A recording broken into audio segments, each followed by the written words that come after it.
The thing that cybersecurity vendors, and honestly anyone else in the industry, can do better is be more intentional. Most vendors don't do these things. All they have is the product, technology, and they are missing large chunks of this chain when they're bringing the product to market. As a result, sometimes they are lucky to hit it and then CISOs have to do a lot of this work. Oh crap, now I gotta try and think of how to make this thing do for me what actually I need to be done. And if only they were changed, if the cybersecurity vendors were able to enable this processing for themselves, they'll become much better vendors.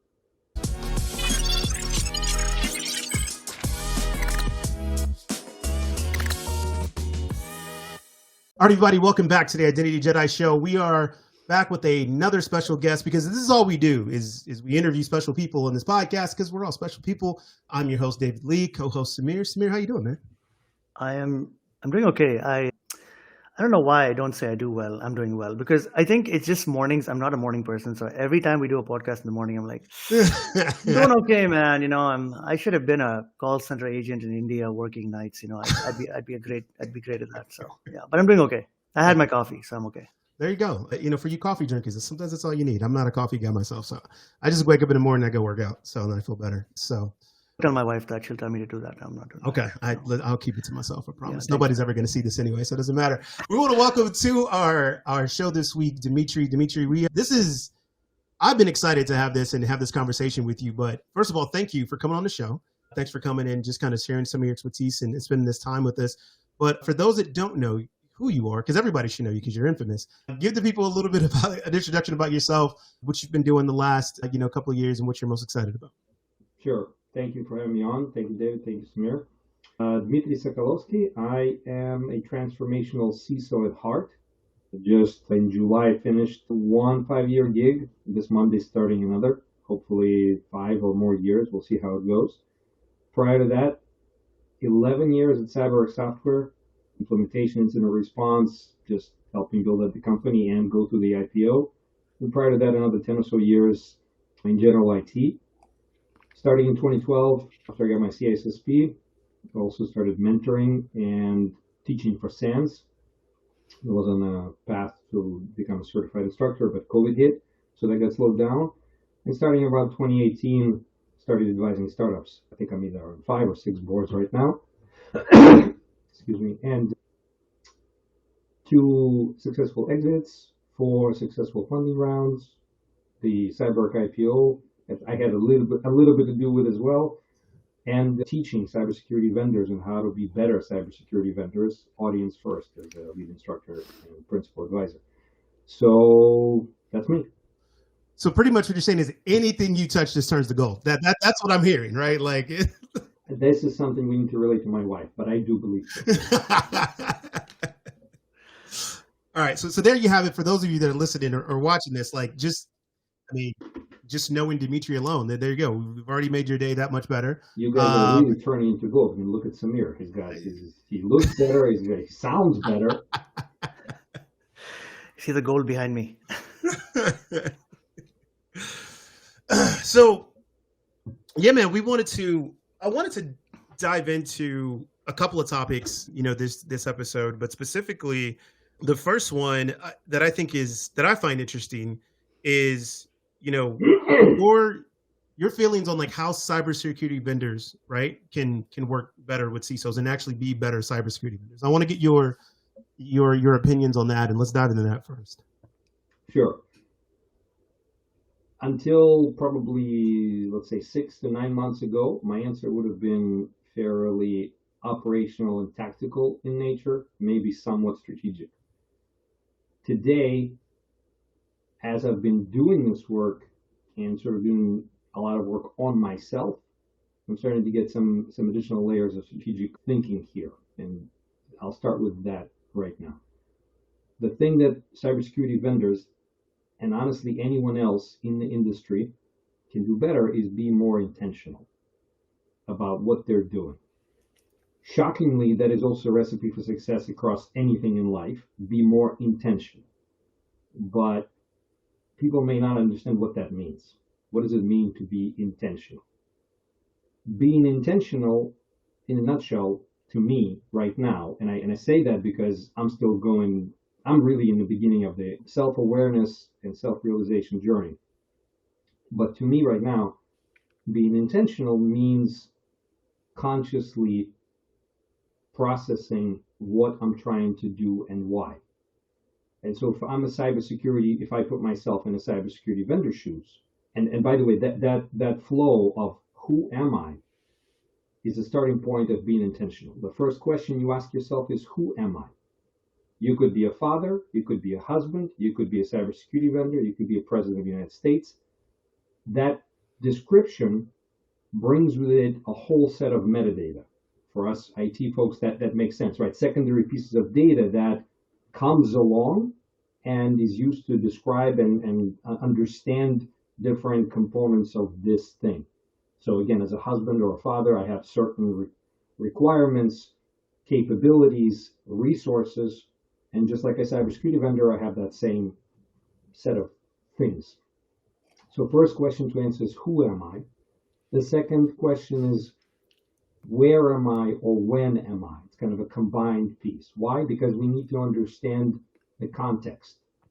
So am I in the 19th century? Am I in the 21st century? Am I in the US or am I in Iran? Am I trying to make money or these are the things we have to consciously understand because they will impact our decision making later on. So who am I? Where and when am I? And the final piece, why am I doing whatever it is that I'm about to do? When you can lay those out consciously to quote, now I don't know if he came up with a quote, but that's who I heard it from, Richard Seierson, one of the authors of How to Measure Anything in Cybersecurity, together with Doug Hubbard. He used the phrase, and the phrase is, problem understood is a problem half solved. So, problem stated, who am I, where, when am I, and why am I, combined together is the full definition of a problem. Whatever the decision you're about to make is for. But as you do that, you will come to the decision point massively more equipped than you were before. And oftentimes you find out that you don't even need to make a decision. It's now becoming obvious what the decision should be, simply because you took the time to understand who you are, where, when you are, so your context, incoming context, and why the problem. And now, consciously, you can make the decision. The final piece that's missing in this journey is that there has to be someone that does this work. Right. Problem for us humans is that most of the time we make decisions, this work is done in our subconscious. It's not in our consciousness. In the only effort is to bring this process up into the conscious level. Our subconsciousness does everything it can to keep our consciousness unconscious. Let that sink for a second, right? Yeah. And so our job is to wake it up. And for, again, us techies, I can summarize it slightly differently. You got to establish a subroutine in your head, write some code, and get it to loop. And the only thing this code does is consciously assessing what you're doing. Not even making you do anything specific or certain. For now, just establish an observer. You're establishing an observer routine, monitoring. Set up monitoring in your head for things that are happening. And anytime you're coming to a decision, and in the beginning it'll happen after the decision, you'll realize you made a decision. At that moment, the observer kicks in and says, okay, who were you when you made it? Where, when were you? And why did you make it? It's not there to fix, oh, it was a terrible decision, I shouldn't have done it. No, it's simply to observe. And as it becomes better, this code, at doing this, it'll move closer to the point of decision on a time scale, eventually getting to the point where you're making a decision. So you'll be able to consciously trigger yourself. Hey, wait a second. Who am I? Where and when am I? And why am I doing this? Or potentially making a better decision. And again, with time, just simply, again, doing this will move this point before the decision, making you a lot more effective and efficient.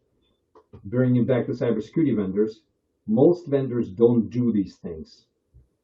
All they have is the product, technology, and they are missing large chunks of this chain when they're bringing the product to market. As a result, sometimes they are lucky to hit it and then CISOs have to do a lot of this work. Oh crap, now I gotta try and think of how to make this thing do for me what actually I need to be done.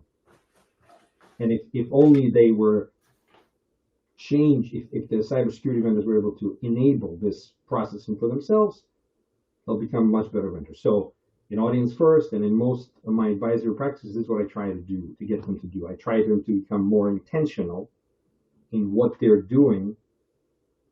And sometimes I have to bring in knowledge and experience I've had, but not to teach them those things, but to show them that if they were simply more intentional about what they were doing, they would have gotten this on their own. I would say I agree with being more intentional, right? I think that's, to your point, in anything, right? In any aspect of life, when you truly take the time to, truly understand the next step that you're going to take, the action that you're doing, like, why am I doing something? What is this purpose? What is this driving me to? Like, I think that gives you a much better presence of mind how to execute that action, right? And you're much more attuned to things that come as a result of that action. But specifically looking at cybersecurity, you look at vendors and you look at, customers, you look at this, what I'll call a marketplace for this aspect, whereas you have, your customers who have a set of problems that they need to fix. And I see a couple of things. I see one, that with these problems, for the most part, these customers don't know how to fix these problems. They just know they have these problems. And then you have, the vendors on that side that says, okay, we're going to say, you have a problem. I'm going to create something that fixes that specific problem. And then I'm going to say, here, I've solved your problem. And that's kind of the marketplace we've created, and people are used to kind of doing those transactions. Okay.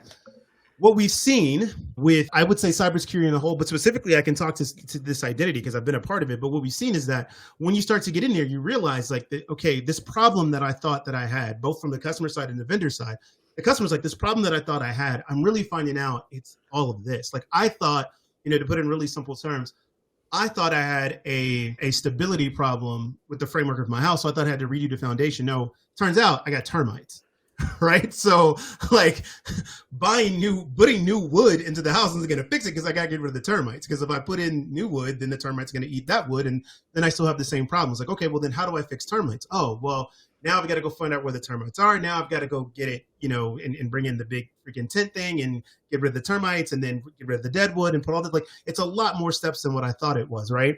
And so if I bring it back to that of being in having more intention, I would take that same argument and say, well, then customers would have to be more intentful as well. And what are the problems that you're trying to solve, and articulate that to say, here's what I need to get fixed, right? Here are the things that I need assistance with.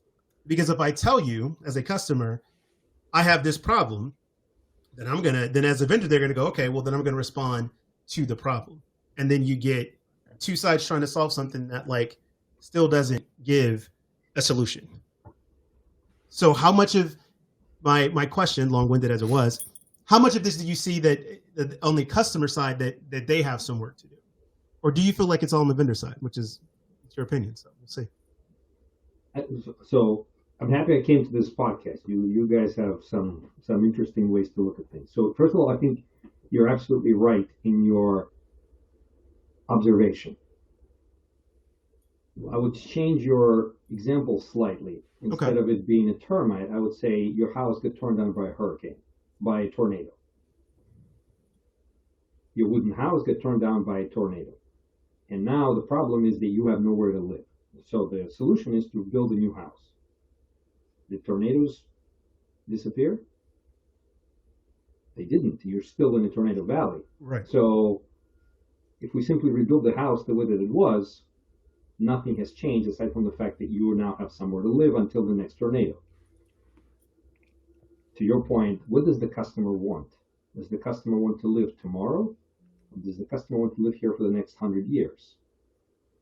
And vendors aren't asking those questions because they're not intentional about what they're trying to do, or rather they're intentional about what they're trying to do, and their intention isn't your well-being.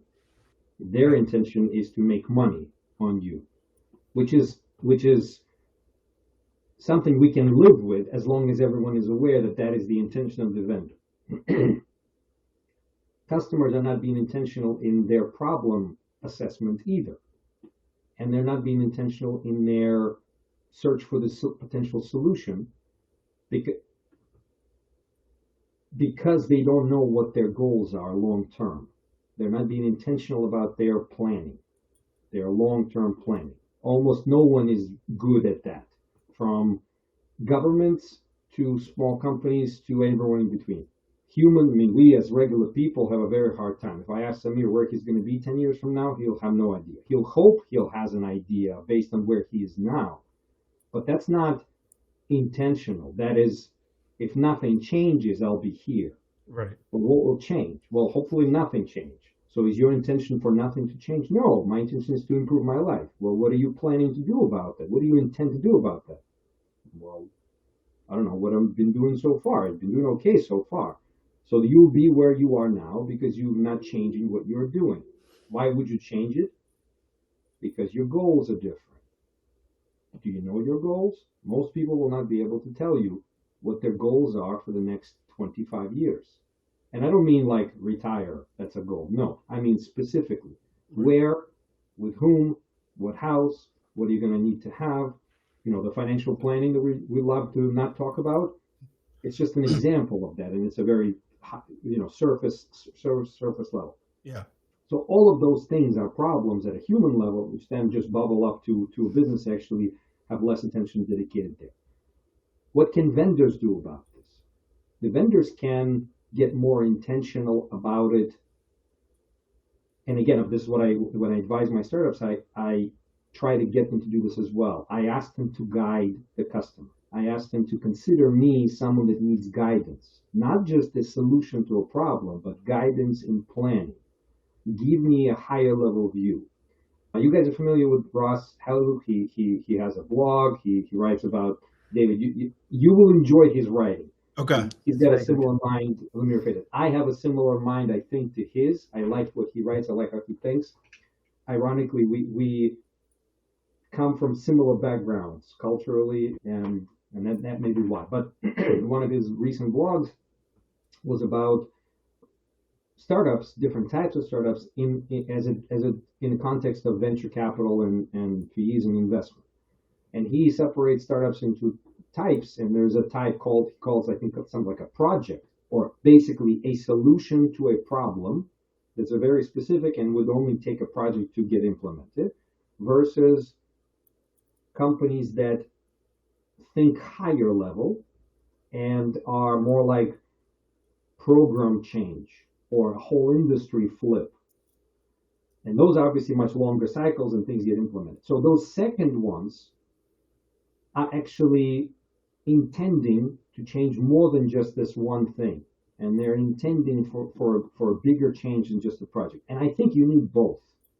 Because even if you're fully intentional about what you want to do and you're fully prepared and planned out, you're still going to need some projects to be done. Right. And you will need some vendors to give you tools and solutions specifically for those projects. As long as both you and the vendor understand this is a short-term thing, and as long as you understand that this vendor will most likely get acquired or go bankrupt, most likely. Those will be the most likely choices for the project-style vendors.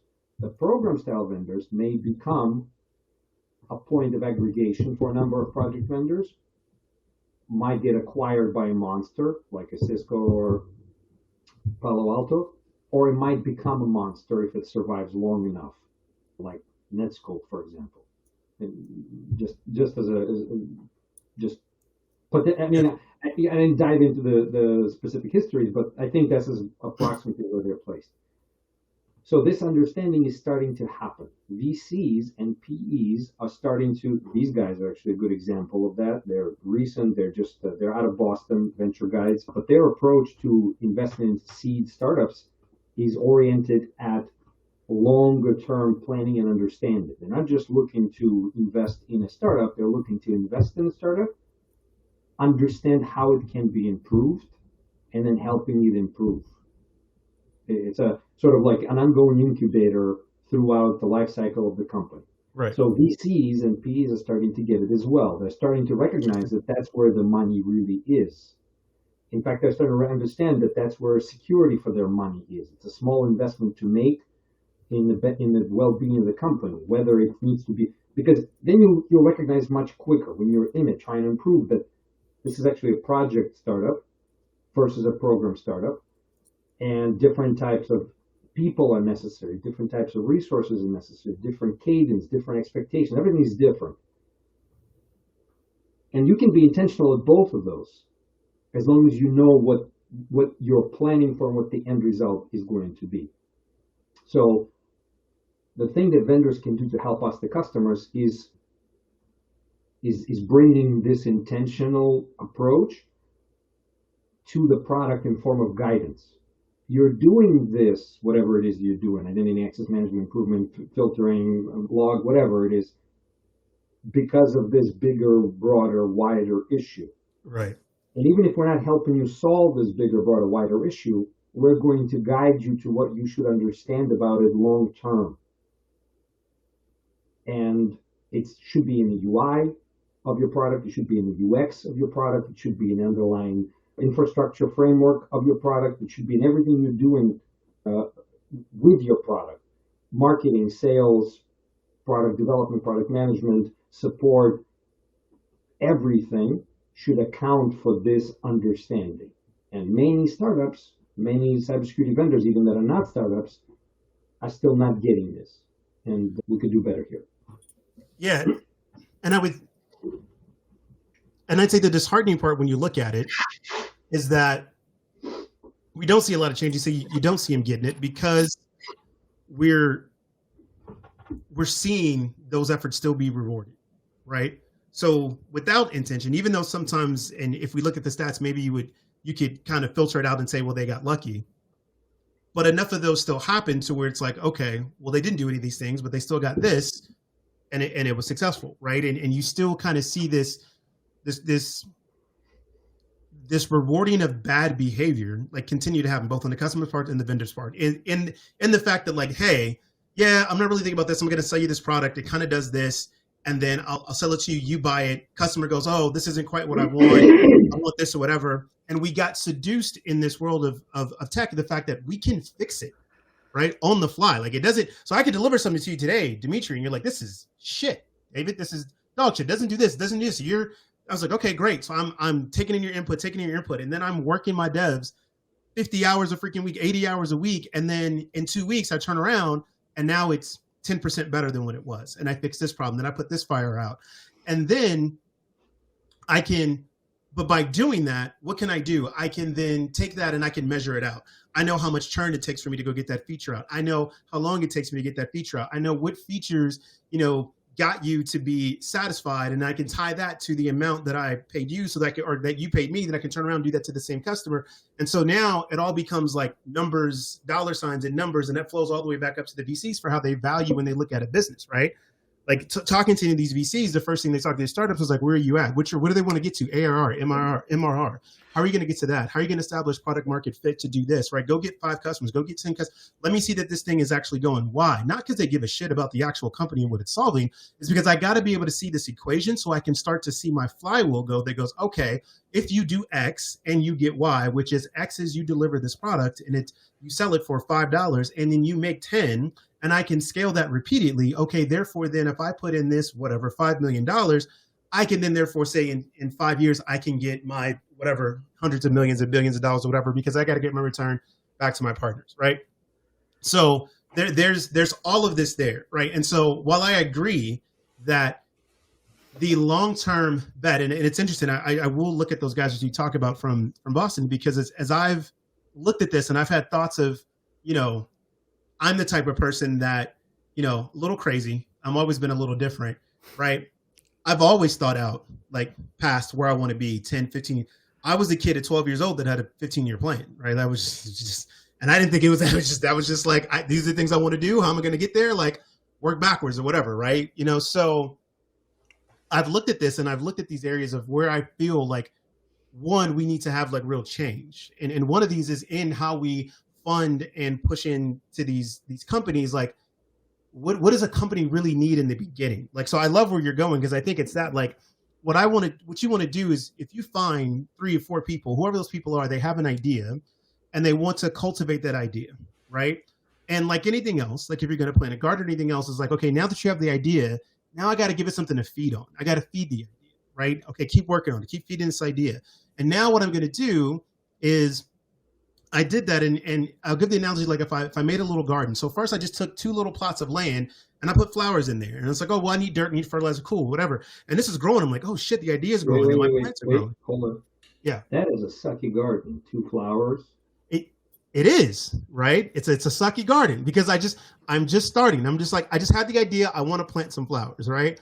And so right now I don't even know it's a garden, but I'm just planting flowers. But then I go back and I had so much fun planting these flowers and I saw them grow.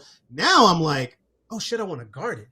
Oh, well, if I want a garden and I want to add more flowers, I got to figure out how to get the resources to all the flowers. Now I might want to start doing like irrigation systems. Let me figure out where I'm going to put this land and how I'm going to plot the flowers and where I'm going to put the water so all of it gets fed, right? It's that process. It needs that nurturing to go, okay, now you want to plan this way. Now you want to do things that way. And now right? you move.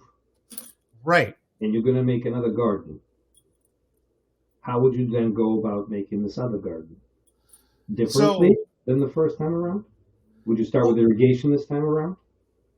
Well, yes, because I would, before I started the next garden, I would say, now that I've learned everything from making the first garden, I go, but now I want another garden. There's the biggest difference. Number one, before I was just like, I got this idea. I think I just want to plant some flowers. Let me go figure this out. But now what I know is like, I know I want a garden. Okay, well then what did I learn all the way this process to get me to a garden? I had to go build these things. More important question is, would you have learned them if you didn't have the first garden? Right, exactly. I wouldn't have. Right, I wouldn't have. Right. So it had to have happened. It had to have happened. I had to go through, plant the flowers, figure that out. Probably a couple of them probably died. Like one didn't make it. Like I had to go through to figure out what's working, what's not working, and then to turn around and make that more efficient so I could produce the garden that I wanted. But the second time around, I know I want a garden. So now I'm like, I know I want a garden. I'm going to ask myself different questions. What type of garden do I want? The last time I did flowers, maybe now I want to do vegetables, right? What's the difference between flowers and vegetables? They're going to need different resources. What kind of resources they need? What kind of sun do they need? Where should I put it? How much land do I need? Where am I going to box it in? All these things I'm going to ask and do those questions because I know. So stay with me, folks. I'm getting somewhere. I'm going to land this plane in a minute. But the point is, now I know how to build a garden, right? And I know what steps not to take, what steps to take. I actually have a resource that I can apply to make building that garden quicker, easier, and getting a better result. So if I take all that back to me, right? And here is where I am both disappointed, frustrated, and would push for the VC community to change. Like, and it may be because I have a different expectation because of the way I am. The expectation that I have of a VC is like, okay, you were supposed to be a collection of those gardeners. You have done gardens already. You know what it takes to go and create a garden, right? So you would come in and go, okay, you've got an idea. You want to go build some flowers. Now I know you're going to have to, here's your idea. Let me see where this idea is at. Okay, great. You get this idea, whatever. Do you want to build a garden? Yes, you do want to build a garden. Great. Let me give you these resources, things you're going to need to turn this into a garden. Because right now it's just a bunch of flowers and dirt. But if you want to get to a garden, you're going to need these things. That takes resources, that takes time, that takes the investment. Your job is to, one, as a VC, I would think, right? As somebody who has a financial background, who wants to invest and wants to continue to invest longer term, I'm going to look at something and go, my point, the reason why I'm investing this, I'm sowing this time into this is because eventually I want to see the garden that you build and I want to partake in some of that garden, right? So if I'm going to look at something, I'm going to like, all right, well, I'm going to put in these amount of resources now at the beginning because I can prevent you from making these mistakes, which is going to make this garden that much more fruitful. In this case, in a business, I can make this business that much more successful right now because I can but help guide you in directions, right? Because I'm not going to come in and tell you how to do your idea, but guide you in the direction to prevent you from making errors that will make you more efficient. I'll put it like this. If somebody came to me right now if I was on the other side of it, if I wasn't founding a company, but I was sitting back, everything I know about identity, I can confidently say, if somebody came to me and said, I wanted to do an identity and access management startup, I wanted to do an IGA startup or whatever, I was like, okay, great. I was like, I could tell them in their face without any doubt. I was like, whatever you're going to do, and they've never been in the identity access management industry. They've been in a little. I was like, I can guarantee you, whatever you're thinking you're going to do, I can make that happen 2 times faster. Because a lot of the questions you're going to ask, a lot of things you're going to go for, a lot of things you're going to try and build, I've already seen, and I can point you in the direction to go so you can get to results that much faster. Because what you're going to do is probably research and see what's out in front of you and look at competitors, which normally we do, and go, okay, I'm just going to go build a better mousetrap. But you don't even understand why the mousetrap was built in the first place, right? So it's diving in. Go ahead, Samir. I was going to jump in, or this is going to become a 3-hour podcast. So, I know, right? And it's been fascinating for me to listen to both of you. And I think I can empathize on both sides because I've been a CISO and now a co-founder, right? I was thinking about a quote from a famous guy that was born on the same day as me, Mike Tyson. That's the only thing we share in common. He's much better looking. He said, everybody has a plan till they get punched in the face, right? And what I've noticed, similar to what Dmitry said, is that taking that time to almost think of yourself when you're a vendor is to become like a holistic doctor, right? You're diagnosing not for, the current symptom, but for the long-term value of the customer's security program, whether you're doing identity or not, right? And enough times, David, you and I have talked about this, where we kind of look at this identity as this bastard stepchild that kind of belongs in security, but kind of doesn't. And Dmitry's advised some very well-known identity companies as well, right? And what ends up happening invariably is, what's the flavor of the month with the VCs? What's the flavor of the month for the board? And the CISOs invariably cave into that pressure because, and we've talked about this, Dmitry, where reporting structure, opportunity to kind of really have an impact, or maybe it's even a lack of self-awareness that I don't know I can have that impact, right? We all have our own insecurities and fears as CISOs, right? I don't have the SVP title as a CTO. So should I go toe-to-toe with them on security requirements? And maybe a first-time CISO is still learning who am I? Where do I sit in this world, right? And when I say the world, Dmitry, I think you and I kind of align on this, is that what this physical world that we sit around us and we say, these constructs that have been created of titles and levels, right? Trying to take that away and saying, what is my 5-year plan? And the fact that you did 5 years as a CISO, man, I got to give you an award, because you are definitely not sitting in the regular bucket of CISOs that last about 2.5 years max.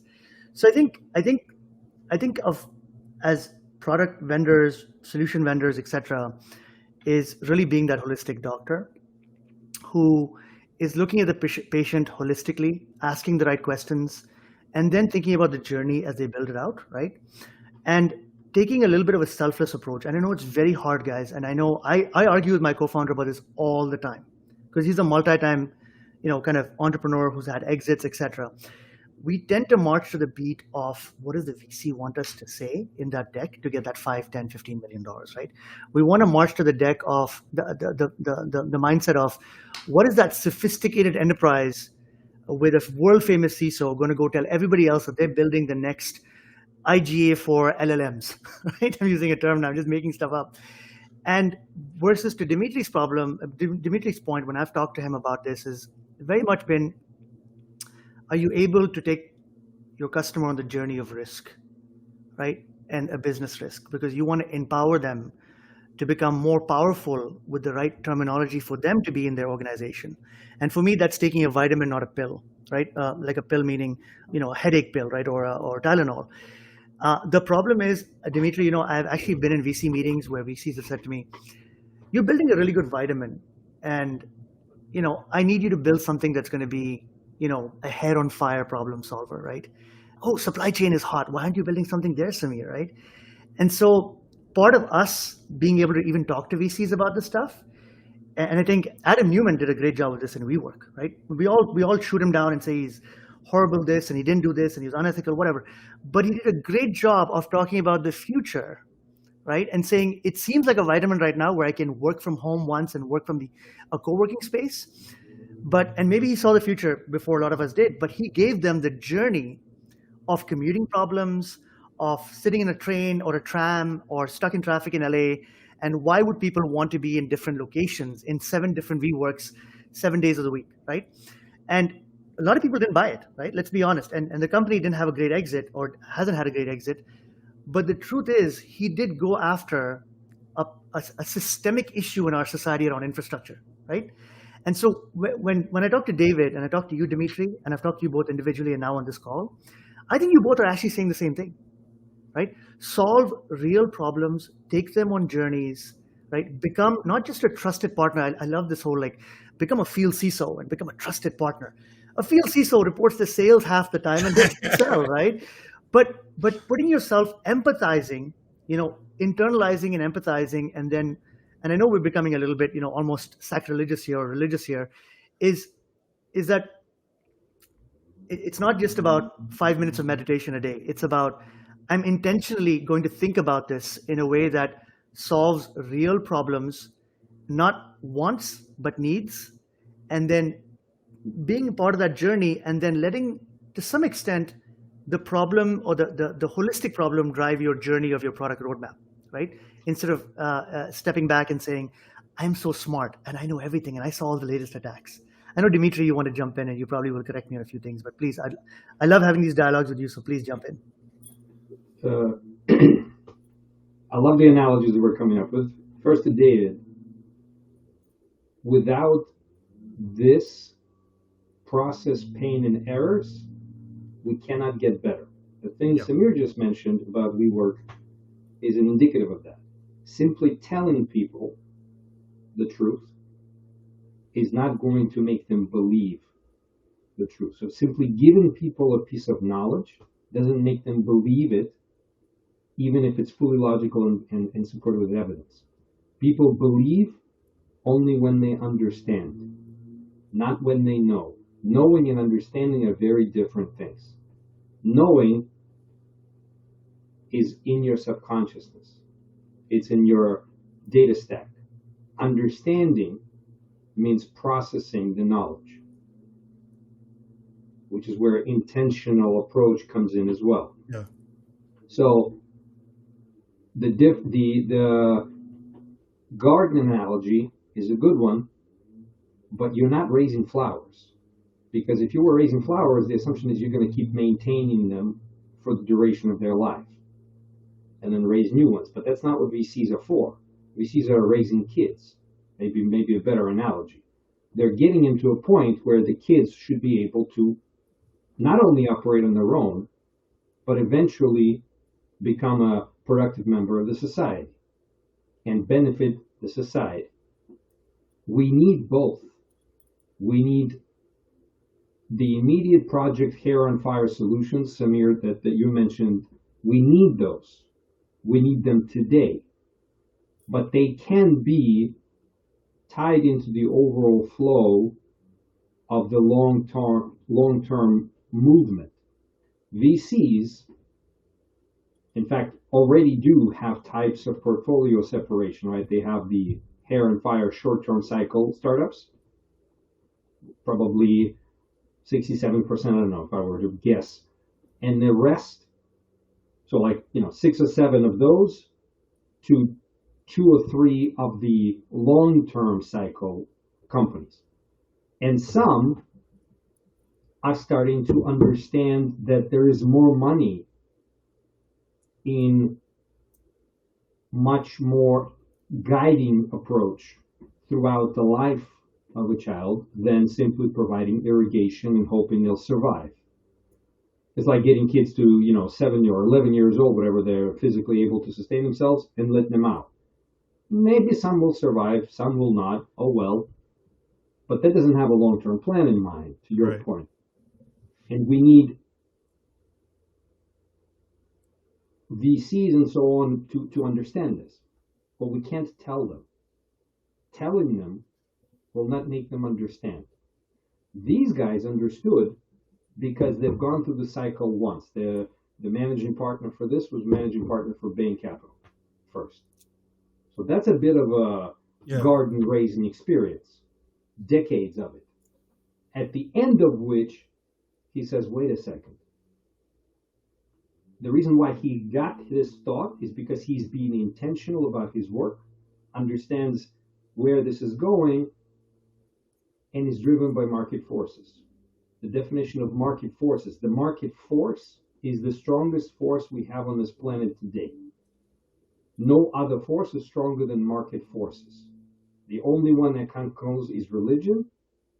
But even that one, once we start getting to the size of a country, gives way to market forces. It may be masquerading, but it still gives way to market forces. We're talking, West versus East type of mentality.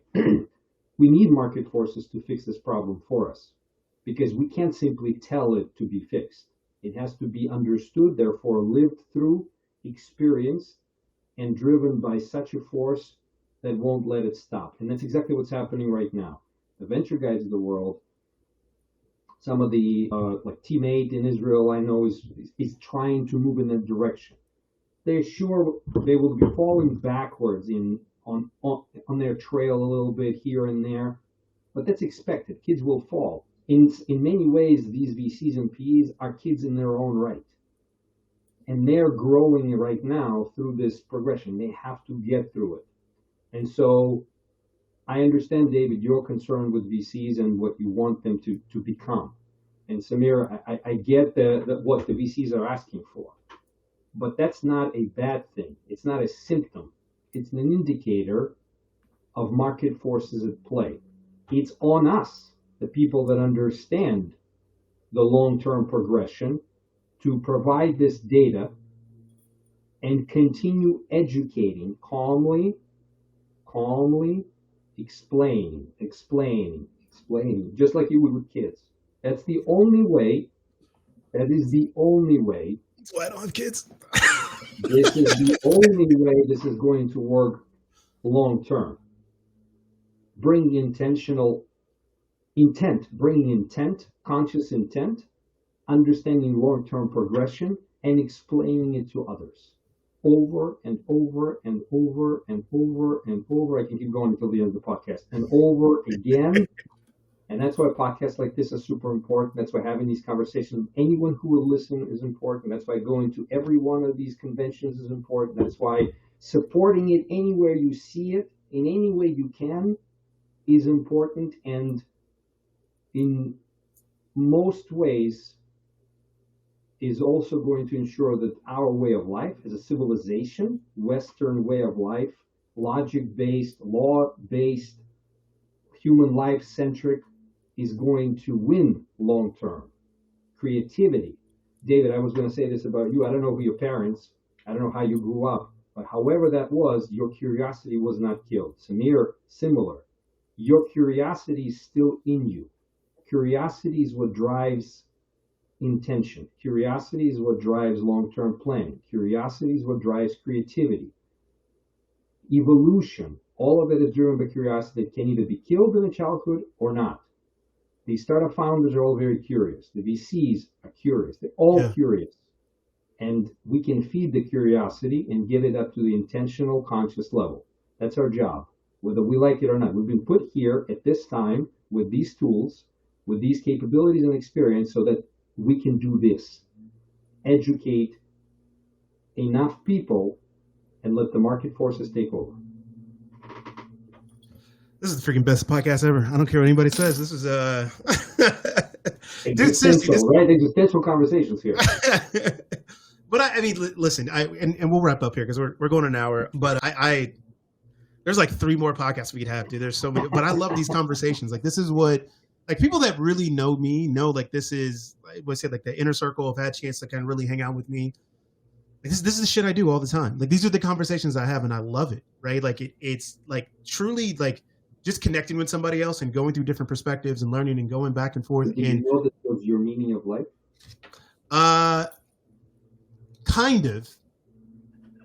You felt it. You didn't know it. Yeah. How you know it? Yeah, that's a good way to put it. I felt it, and it was very natural even from when I was younger. Like I always lean towards these conversations. It's interesting about curiosity. That's very true. There's a bunch of stories that I could tell you. I'll tell one quick one. But as a kid, like, I was always, when I was younger, I was deemed as disruptive because I was curious. I was always asking questions. Why? Because I finished my work super early, right? And so when the teacher would ask something, I would ask, why are we doing this activity now? Why are we doing this? And when you're not used to that, right? Most kids just kind of do what they're told. Then it's like, oh, he's disruptive. He's this, is that, or whatever. And I finally had one teacher that was like, are you crazy? Like, no, this is the student we want. Like, I'm just going to feed into that. I would ask a question and she would be like, oh, well, this is why. And then I would ask another question. She goes, here's this book. And then I'm done. I'm quiet for the next 3 hours. And then I come back with another question. She goes, here's this book, right? Or here's this thing, right? You were disruptive to the society's framework, which is not conducive to curiosity. It's conducive to a factory. Yes. And we don't want factory workers for evolution to kick it, to speed up. We need people that are curious, that will take that thought as far as it goes and then some. Yep. And that right there in a nutshell is what we are trying to foster here. There you go. That's a wrap. That's how we end it, folks. Listen, Dmitry, thanks for hanging out, man. This was awesome, dude. I think I'm just going to how about we just do a Zoom call every month and we just hop on and we just start talking. We could totally do this. It could be a serious, the self-realization serious. Identity, it is identity. You're like, you guys are talking about identity, but that's what it is at the end of the day. Identity is not for the sake of registering you in the system. Identity is a culmination of your intent at a conscious level. Your identity is that. What is your intention? Right. And the more conscious it is, the stronger your identity is going to be. There's somebody that I want to introduce you to is Marcus Wells. Dude, we could do an entire panel. Like people would flip out over that one because Marcus thinks very much the same way. But let's do it. I'll bring steaks. All right, we're going to wrap. Samir, any last words before we wrap, man? No, this was amazing. And I agree. I think we should maybe have a reoccurring theme where Dmitry shows up every quarter and we have this kind of because I think a lot of our other podcasts are good. They're a little bit more, intentional about more tactical things. But I think this is more strategic and Dmitry sat on both sides of the fence. It'll be a lot more fun. Yeah. I would love to. That would be amazing. Strategic review. Yes. There we go. QBR, that's what this is. It's going to be QBR podcast. The QBR, I like it. There it is. All right, folks. Listen, you can check this out on Spotify. Obviously, if you're listening to it right now, if you're on Spotify, you can leave us voice notes. Let us know what you thought about the podcast. Send in your input. We'll correlate those. We'll put those on the podcast.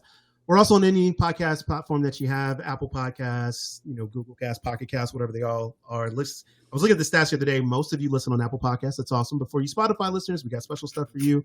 Also, check out our website, theidentityjedipodcast.com. You can get the newsletter, theidentitykedi.com. We got all stuff kind of everywhere.